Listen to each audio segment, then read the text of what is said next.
कहानी की शुरुआत में हम असाज नाम की लड़की को देखते हैं जो आइसक्रीम खाते हुए अपने पेरेंट्स की कार की ओर जा रही थी। आज उसके मॉम डैड दोनों साथ में स्कूल से उसे पिक करने आए हुए थे। तभी असाज की आंखों के सामने ही एक ट्रक उनके पेरेंट्स की कार को टक्कर मार देती है और उसके दोनों माता पिता की मौत हो जाती है।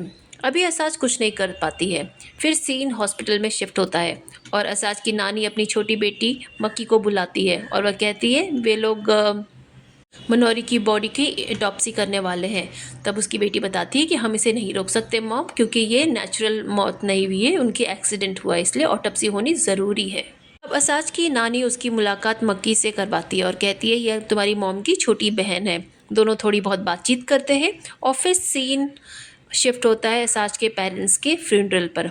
यहाँ बहुत सारे लोग आए हुए थे और कह रहे थे बताओ असाज की तो मॉम एंड डैड दोनों ही एक साथ इस दुनिया में नहीं रहे, अब बेचारी किसके साथ रहेगी। तो असाज की नानी बोलती है मैं तो खुद को नहीं संभाल पाती, मेरी उम्र इतनी ज़्यादा हो गई है, मैं इस बच्ची का भार अपने ऊपर तो मैं नहीं उठा पाऊँगी, पता नहीं कौन रखेगा।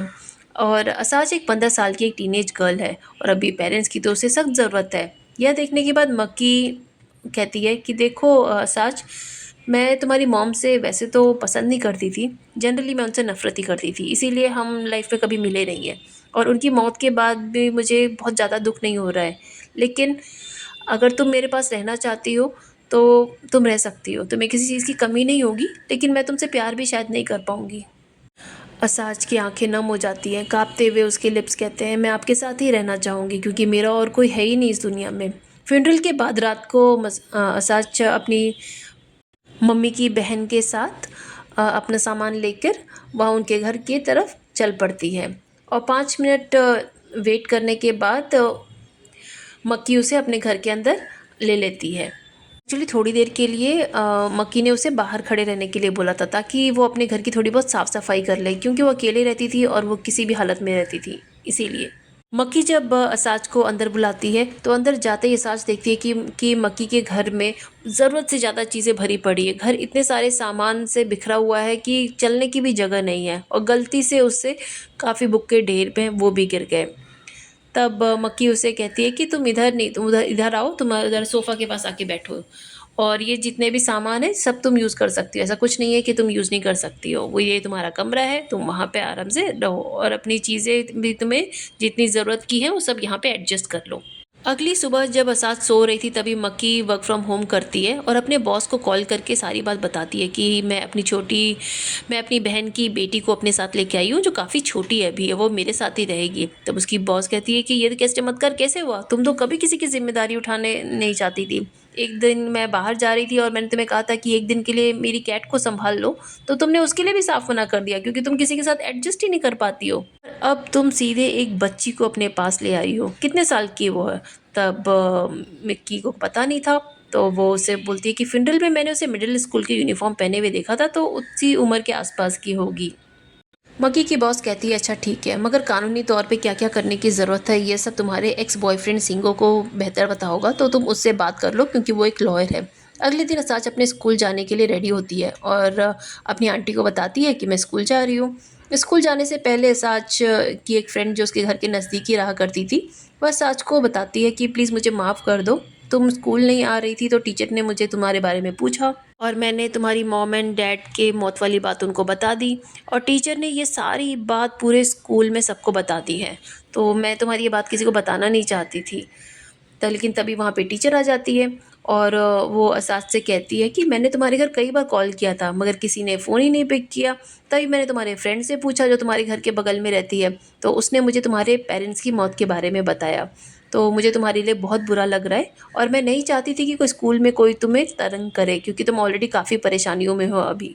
इसीलिए मैंने पूरे स्कूल में ये बात फैला दी है कि तुम्हारे पेरेंट्स की डेथ हो गई है और तुम्हारे साथ ये हादसा हुआ है, इसलिए कोई भी तुम्हें स्कूल में कभी भी परेशान नहीं करेगा और तुमसे सब अच्छे से बात करेंगे। यह सुनकर साज को तो बड़ा अजीब लगता है। वो कहती है मैं बस इतना चाहती थी कि मैं मिडिल स्कूल कंप्लीट हो, वैसे तो होने ही वाला है, लेकिन मैं जितने दिन इस स्कूल में हूँ मैं जैसे पहले लाइफ जी रही थी मैं वैसे ही रहूँ, कोई मुझे अलग नहीं ट्रीट करे, कोई मुझे सहानुभूति नहीं दे। अब आपने सबको ये बात बता दी है, अब सब मुझे ऐसे दया के भाव से देखेंगे। कोई भी मेरा कोई फ्रेंड रहेगा तो वो सिर्फ़ मुझसे मैं मेरे से अब कभी लड़ाई नहीं कर पाएगा, नेचुरल नहीं रह पाएगा। वो मेरे पास हमेशा सहानुभूति दिखाएगा कि ओह माय गॉड! इसके तो पेरेंट्स नहीं रहे, चलो इसको हम हेल्प कर देते हैं, चलो ऐसे कर देते हैं। मैं एक बिल्कुल नॉर्मल लाइफ़ चाहती थी जब तक मैं इस स्कूल में हूँ। ये बोलते हुए साच वहाँ से भाग जाती है और जाते वो अपनी फ्रेंड को बोलती है कि तुमने मेरी स्कूलिंग लाइफ बर्बाद कर दी है और मैं तुमसे नफ़रत करती हूँ। और इस तरह वो घर भागते हुए अपने घर चली जाती है, असली घर जो उसका एक्चुअल घर था ना पहले, वहाँ जाती है और डोरबेल बजाती है और कोई दरवाज़ा नहीं खोलता है। तो उसे लगता है कि उसकी मॉम दरवाज़ा क्यों नहीं खोल रही है, बहुत आवाज़ लगाती है मॉम मॉम। लेकिन फिर उसको याद आता है कि उसके तो पेरेंट्स की डेथ हो गई है, मॉम तो घर पे ही नहीं है, तो वो दरवाज़ा कौन खोलेगा, कौन आएगा यहाँ पे। अब असाज उदास होकर वापस अपनी आंटी के घर की ओर जाने लगती है, मगर रास्ते में उसे अपनी मॉम की बड़ी याद आती है। हर जगह उसे याद आता रहता था कि यहाँ पे मॉम के साथ आइसक्रीम खाती थी, यहाँ मॉम के साथ शॉपिंग करने आती थी और हर जगह उसे लगता था उसकी माँ जैसे उसको अपने पास बुला रही है। दूसरी तरफ मक्की और सिंगो एक रेस्टोरेंट में मिलते हैं। सिंगो कहता है कि मुझे तुम्हारी बॉस ने सारी बातें बताई है, मैं तो हैरान हूँ क्योंकि हमारा ब्रेकअप तो सिर्फ इसी बात पे हुआ था ना, क्योंकि तुम्हें शादी और बच्चे दोनों ही नहीं चाहिए थे, तुम फ्यूचर में कभी बच्चे नहीं करोगी। अब अचानक क्या हो गया, तुमने अपनी बहन के बच्चे की सारी जिम्मेदारी लेने का फैसला कैसे कर लिया। तो मक्की कहती है ये मुझे भी नहीं पता, लेकिन अब उसका कोई और रिलेटिव उतना था नहीं अच्छा, तो मुझे ही उसे रखना पड़ा, वरना उसका और क्या होता। सिंघू मक्की को बताता है कि कानून के हिसाब से 18 साल से कम के बच्चों को एक गार्जियन की ज़रूरत होती है, मगर अभी तुम कानूनी तौर पर अच्छा असाज की गार्जियन नहीं बनी हो, तो अगर तुम चाहो पीछे हटना तो तुम हट सकती हो। मगर मिकी कहती है कि मैं अपना मन बना चुकी हूँ, तो और अब कहती है कि मुझे घर जाना चाहिए, अभी असाज के स्कूल से घर आने का टाइम हो गया है। नेक्स्ट सीन में हम मक्की को अपने घर के बाहर असाज का वेट करते हुए देखते हैं। वो असाज आती है तो मक्की कहती है कि तुम्हें इतना लेट कैसे हो गया, तुम्हें पता है मुझे तुम्हारी कितनी फ़िक्र हो रही थी, आगे से जब भी तुम लेट हो तो मुझे इन्फॉर्म करना। इस पर असाज कहती है कि मैं रास्ता भटक गई थी। फिर रात में जब असाज का दिमाग थोड़ा शांत होता है तो वो अपनी फ्रेंड इमोरी को कॉल करती है और कहती है कि सॉरी मुझे आज सुबह के लिए माफ़ करना, एक्चुअली मैं तुमसे नफ़रत नहीं करती हूँ, बस मुझे बुरा लग रहा था कि तुमने मेरे इतनी पर्सनल बात तुमने पूरे स्कूल में फैला दी और सब मुझे अब सहानुभूति देंगे, तो मुझे एक नॉर्मल लाइफ मेरी जाने वाली थी, इसके लिए मैं थोड़ी गुस्से में थी, इमोशनल थी, इसके लिए मैं तुम पे चिल्लाई, तुमसे लड़ाई की है। अभी नेक्स्ट डे मक्की असाज को उसके पुराने घर लेके जाती है और कहती है यहाँ पे तुम्हारी ज़रूरत का कोई सामान है तो वो बॉक्स में भर लो, उस दिन तुम जल्दबाजी में जितना सामान उठा पाई से उतना ही लेके गई, तो कुछ सामान भूल गई होगी। तो असाज पैकिंग करने लग जाती है, तभी उसकी नज़र अचार की शीशी पे पड़ती है। तो वो मक्की को बताती है कि पता है मुझे ये पहले अचार बिल्कुल पसंद नहीं था, लेकिन मेरी मॉम ने जब बनाया तो मुझे उनके हाथ का बहुत पसंद आने लगा। इस पर मक्की कहती है मुझे तो अभी तक अचार पसंद नहीं है। तब असाज कहती है क्यों ना आप एक बार ट्राई करो, तो मक्की उसे ट्राई करती है और वो अचार उसे सच में पसंद आ जाता है। इसके बाद असाज मक्की से पूछती है आप मेरी मॉम से नफरत क्यों करती थी। तो मक्की कहती है मैं इसके बारे में बात नहीं करना चाहती। तो असाज कहती है आपको मुझसे बात करनी ही पड़ेगी, क्योंकि बात करने से ही हो सकता है आपकी फीलिंग बदल जाए। जैसे पहले आपको अचार नहीं पसंद था, आपने अचार ट्राई किया तो आपको ये अच्छा लगने लगा। तो मक्की कहती है अचार और मेरी बहन दोनों अलग अलग चीज़ है, और जब तक वो ज़िंदा थी तब तक तो मेरी फीलिंग कभी उसके लिए बदली नहीं और ना ही हम कभी एक दूसरे से मिले। अब जबकि वो जा चुकी है मेरी फीलिंग उसके लिए कैसे बदलेगी। तो साचू से समझाती है कि हो सकता है कि आप मुझसे बात करोगी तो शायद आपको कुछ अच्छा लगे, लेकिन मक्की नहीं मानती है। और मक्की उसे ये भी बताती है कि जिस तरह मैं तुम्हारी एनजाइटी अकेलापन सुनकर भी मैं तुम कैसा फ़ील कर रही हो अपने माँ बाप के खोने के बाद, मैं वो सब फ़ील नहीं कर पा रही हूँ, उसी तरह तुम भी वो कभी फ़ील नहीं कर पाओगी जो मैं फ़ील कर रही हूँ। अब अगले दिन मक्खी अपने घर पे सो रही थी, तभी वो उसे उठती है तो देखती है कि घर काफ़ी साफ़ सुथरा और बदला बदला सा लग रहा है, काफ़ी स्पेस हो गई है जो पहले नहीं थी। तब सास उसे बताती है कि अब मैं घर की सफाई कर दिया करूँगी। तो मक्खी कहती है नहीं, ये तुम नहीं कर सकती, तुम एक बच्ची हो अभी। तो असाज कहती है कि मैं ये अपनी मर्ज़ी से करना चाहती हूँ ताकि इस घर में थोड़ा स्पेस दिखे और मेरी चीज़ों के लिए भी थोड़ी जगह बने। इसके बाद मक्की की नज़र एक बुक पर पड़ती है। वह कहती है तुम्हें ये कहाँ मिली, मैं कब से इसको ढूंढ रही थी। तब असाज बताती है सफाई के दौरान ये मुझे मिली। तब मक्की असाज को एक डायरी देती है और कहती है तुम इसमें अपनी फीलिंग लिख सकती हो।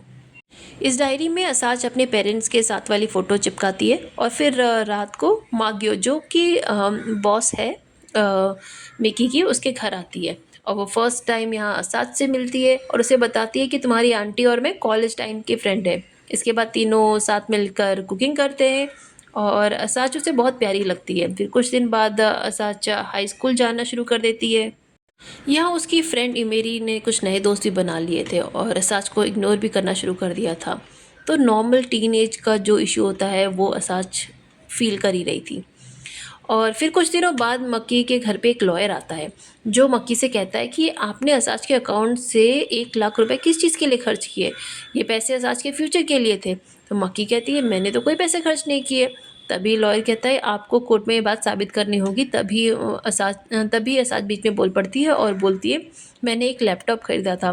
दरअसल मैंने इंटरनेट पे देखा था कि उस लैपटॉप से म्यूज़िक बनाया जा सकता है, तो मैंने म्यूज़िक में इंटरेस्टेड हूँ। तो ये सुन के लॉयर कहता है अगर तुम्हें लैपटॉप ही चाहिए था तो सही से इन्फॉर्मेशन दे सकती थी। तुमने मक्की से क्यों नहीं पूछा था? क्या तुम उससे कुछ अलग रहती हो? क्या वो तुम्हारे साथ अलग तरह का बर्ताव करती है? कुछ पाबंदी लगाई है उसने तुम्हारे ऊपर कि जो चीज़ें नहीं खरीद सकती हो? तब असाज कहती है कि नहीं, ये बात नहीं है। अगर मेरी मॉम होती तो वो मुझे इतना महंगा लैपटॉप नहीं खरीदने देती। तो मुझे लगा मेरी आंटी भी मुझे मना कर देगी। और ये कहकर वो अपने कमरे में चली जाती है। तब लॉयर मक्की से माफ़ी मांगता है और बोलता है कि मैंने आपसे रुडली बात की, इसके लिए सॉरी, लेकिन ये चाइल्ड राइट की रक्षा करना चाह रहा था। जैसे ही लॉयर वहाँ से जाने वाला होता है तो असाज की नानी वहाँ आ जाती है। फिर असाज, उसकी आंट और उसकी नानी तीनों मिलकर एक रेस्टोरेंट जाते हैं और वहाँ पे खाना ऑर्डर करते हैं। तो उसकी नानी असाज और से पूछ और मक्की से पूछती है कि कैसा चल रहा है घर का काम, कैसे मैनेज हो रहा है, कोई प्रॉब्लम तो नहीं हो रही है। फिर डिनर के बाद नानी अकेले में असाज को पूछती है कि सब कुछ सही तो है ना, तुम एडजस्ट तो कर पा रही हो। और अकेले में मक्की को एक पैकेट भी देती है। उसे उसे बोलती है कि ये असाज के घर पे मिला था, पहले मैंने सोचा कि मैं ही खुद असाज को दे दूँ, लेकिन ये तुम रखो और तुम्हें जब सही लगे तब उसको दे देना। तो अब वो पैकेट लेके मक्की घर आ जाती है और घर आके उसको खोलती है। पैकेट में एक डायरी थी और उसमें असाज की मॉम ने सब बातें लिख रखी थी कि जब तुम हाई स्कूल में एंटर करोगी तब ये मैं तुम्हें देना चाहती हूँ और तब तक के लिए ये मैं तब से लिख रही हूँ। लेकिन मक्की ये डायरी असाज को नहीं देती और अपने पास छुपा के रख लेती है।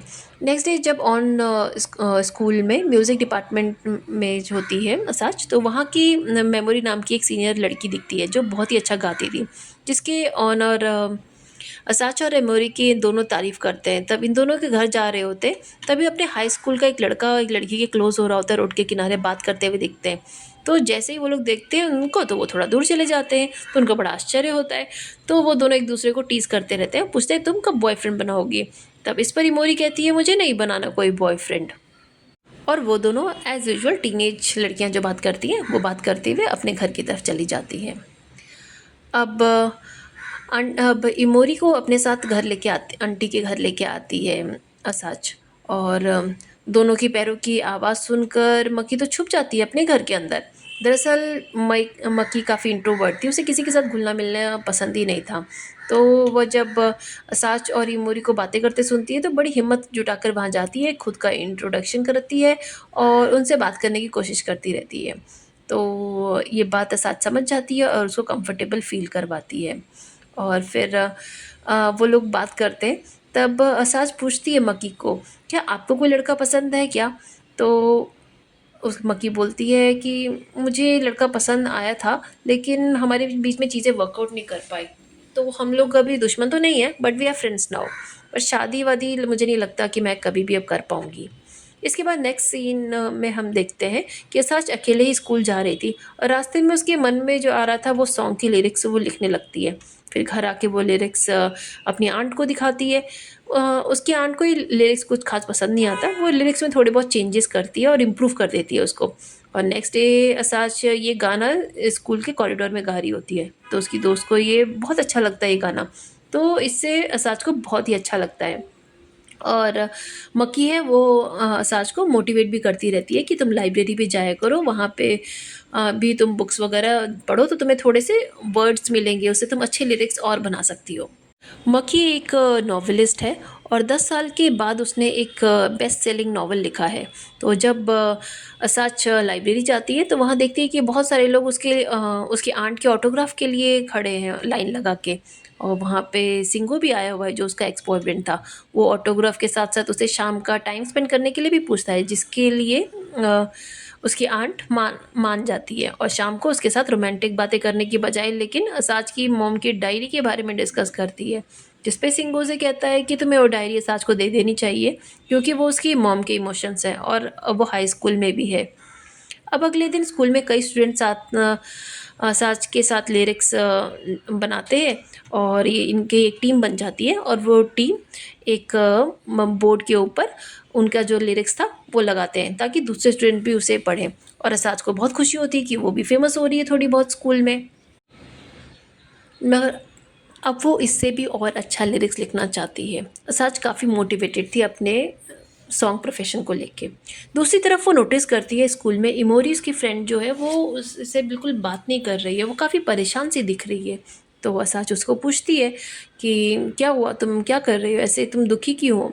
तो वो अपनी फ्रेंड को तो असाज को बताती है कि मैं किसी लड़के को नहीं बल्कि एक लड़की को डेट कर रही हूँ। तो इसमें असाज को समझ में नहीं आता कि वो कैसे रिएक्ट करे। तो वो बस इतना कहती है कि ये तुम्हारा डिसीजन है और मैं तुम्हारे लिए खुश हूँ, तो बताओ कब मिलवा रही हो अपनी गर्लफ्रेंड से।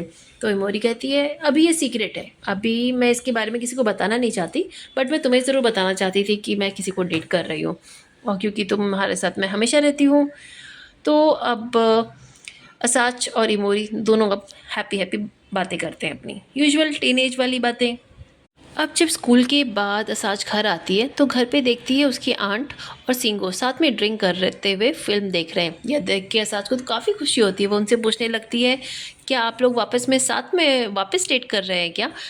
तो वो बोलते नहीं, अभी भी हमसे फ्रेंड ही हैं और इस बात को टाल देते हैं। इसके बाद बातों ही बातों में सिंगो असाज को पूछ लेता है तुमने अपनी मॉम की डायरी पढ़ी, क्या लिखा था उसमें। तो असाज चौंक जाती है, पूछती है कौन सी डायरी। तब जाके मक्की को उसे वो डायरी वाली बात बतानी पड़ती है और उसे डायरी भी देनी पड़ती है। साज काफ़ी इमोशनल हो जाती है। वो मक्की से थोड़ा झगड़ा करती है और पूछती है कि इसको छुपाने की क्या ज़रूरत है, ये मेरी मॉम की ही तो डायरी है। और पूछती है अगर आपको मेरे यहाँ रहने से या कुछ मेरी फीलिंग से प्रॉब्लम है तो आपने मुझे रखने का फ़ैसला ही क्यों किया। तब मक्की उसे कहती है मुझे नहीं पता, बट उस वक्त मुझे लगा कि कोई तुम्हें अपनाने के लिए सामने नहीं आ रहा है तो मुझे ही तुम्हें रखना चाहिए। और ये डिसीजन मैंने तुम पे छोड़ा था, तुमसे पूछा था, अगर तुम मेरे साथ रहना चाहती हो तो तुम आ सकती हो। तो सच कहती है इसका मतलब आपने मुझ पर तरस खाया। और इसके बाद वो बस अपने कमरे में सोने चली जाती है। पर रात भर उसे नींद नहीं आती। अगली सुबह वो स्कूल भी नहीं जाती, जबकि आज उसका सेमेस्टर एग्ज़ाम था। इसलिए टीचर मकी को उसके गार्जियन होने के नाते उसको बुलाती है और उसको पूछती है कि आपकी बेटी ने एग्ज़ाम में पार्टिसिपेट क्यों नहीं किया। अगले डिवीज़न में जाने के लिए ये एग्ज़ाम बहुत ही इंपॉर्टेंट था। तो मक्की उसे बोलती है मैं उसके फ़ैसले की हमेशा रिस्पेक्ट करती हूँ और वो चाहे अपनी लाइफ का कुछ भी फ़ैसला ले सकती है। तब टीचर उसे बोलते हैं कि फ्यूचर में उसे रिग्रेट करना होगा अगर वो ऐसे एग्ज़ाम छोड़ती रहेगी। तो मक्की स्कूल से निकलकर अपनी मॉम के घर जाती है और वहाँ जाके उसे पता चलता है कि उसके आने से पहले सास यहाँ पे आई थी। तो अपनी नानी से सारी बातें बता भी दी है कि वो उसकी डायरी अभी तक नहीं मैंने दी थी और कल उसके साथ झगड़ा भी हुआ। और तो वो अपनी मॉम से भी पूछती है कि मॉम बच्चों की परवरिश कैसे की जाती है। तब उसकी मॉम कहती है कि तुम ये सवाल मुझसे क्यों कर रही हो। तुम्हें लगता है कि मैंने तुम्हारी परवरिश सही से नहीं की क्योंकि मैं वर्किंग मॉम थी और तुम्हारी परवरिश ज़्यादा तुम्हारी बहन ने की। बहन से तुम नफ़रत करती हो, तो तुम हमसे ही एक्सपीरियंस लेके तुम्हें कोई फ़ायदा नहीं होगा। तो इस पर मक्की बिल्कुल चुप हो जाती है, क्योंकि जब उसकी मॉम पैसे कमाने का ज़िम्मा उनके सर पे था उनके डैड की मौत के बाद, तो उसकी बड़ी बहन जो थी उसने ही घर का सारा काम अपने संभाल लिया था और हमेशा मक्की को क्रिटिसाइज़ भी किया करती थी कि तुम ये काम ढंग से नहीं करती, तुम दूसरों के साथ एडजस्ट नहीं हो सकती, तुम्हें ये नहीं आता, तुम्हें वो नहीं आता। और मक्की को लगता था कि वो मुझे नीची नज़रों से देख रही है और वो उसे फिर पसंद नहीं करती थी। जब वो अपनी लाइफ में सेटल हो गई तो उसके बाद वो अलग हो गई अपनी बहन से और उसके बाद कभी उसे वापस मिलने भी नहीं गई। अब इधर देखते हैं कि असाच घूमते घूमते लेक के पास जाती है और वहाँ उसे एक लड़की औरत दिखती है, लड़की नहीं मतलब औरत। और फिर उसे जैसे ही देखती है तो उसे लगता है कि उसमें उसकी मॉम की झलक दिख रही है, तो वो दौड़ के उसके पास जाती है मॉम मॉम चिल्लाते हुए। और वहाँ जाकर देखती है कि ये तो उसकी आंट है। तो उसकी आंट बड़े हैरान हो जाती है, पूछती है कि तुम यहाँ पे क्या कर रही हो। तो वो बोलती है कि मुझे भी आपको यही पूछना चाहिए कि तुम यहाँ पे क्या कर रही हो। तो मक्खी उसको पूछती है, इस वक्त तो तुम्हें स्कूल में होना चाहिए था ना, लेकिन तुम यहाँ पर हो। तो असाज बोलती है कि मैंने ना वो डायरी पढ़ी नहीं है, एक्चुअली मुझे काफ़ी डर लग रहा है और मेरा स्कूल में ही मन नहीं लग रहा था कि मॉम ने पता नहीं क्या लिखा होगा उसमें। तब उसकी आंट कहती है, मैं तुम्हारी मॉम को जानना चाहती हूँ, कैसी थी बताओ जब तुम्हारी मॉम ज़िंदा थी।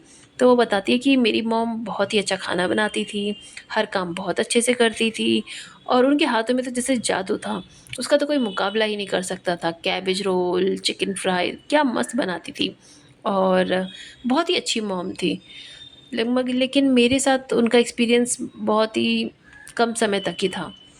तो फिर मक्खी भी बताती है कि तुम्हारी मॉम इतनी अच्छी मॉम थी, लेकिन मुझे भी तो उन्होंने ही बड़ा किया, लेकिन मेरा एक्सपीरियंस उनके साथ इतना अच्छा क्यों नहीं रहा, वो तो मुझे हमेशा डांटा करती थी।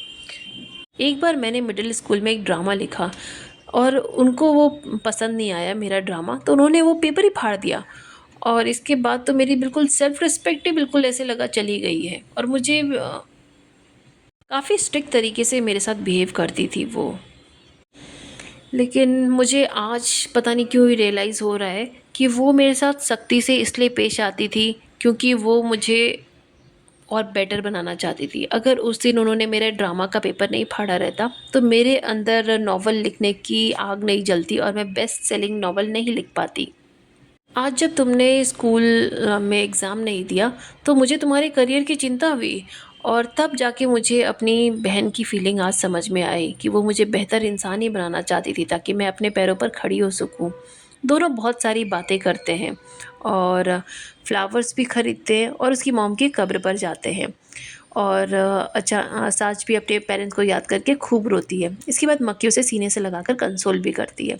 इसके बाद सीन शिफ्ट होता है कुछ दिनों बाद, जहाँ साच एक नए उत्साह के साथ ज़िंदगी में दोबारा जीना शुरू करती है। अपने स्कूल में एक बैंड ज्वाइन करती है और मेन सिंगर भी बनती है और सिंगिंग वीडियो उसका देख के मक्खी बहुत ही प्राउड फील करती है। फिर एक दिन हिम्मत जुटा के साच अपनी मम्मी की डायरी ओपन करती है पढ़ने के लिए। उसकी मॉम ने बहुत सारी अच्छी बातें लिख रखी थी कि मैं तुम्हें ज़िंदगी में कामयाब होते देखना चाहती हूँ और असज के नाम का मीनिंग भी उसे बताती है कि इसका मतलब है नई और ब्यूटीफुल चीज़ों का आना।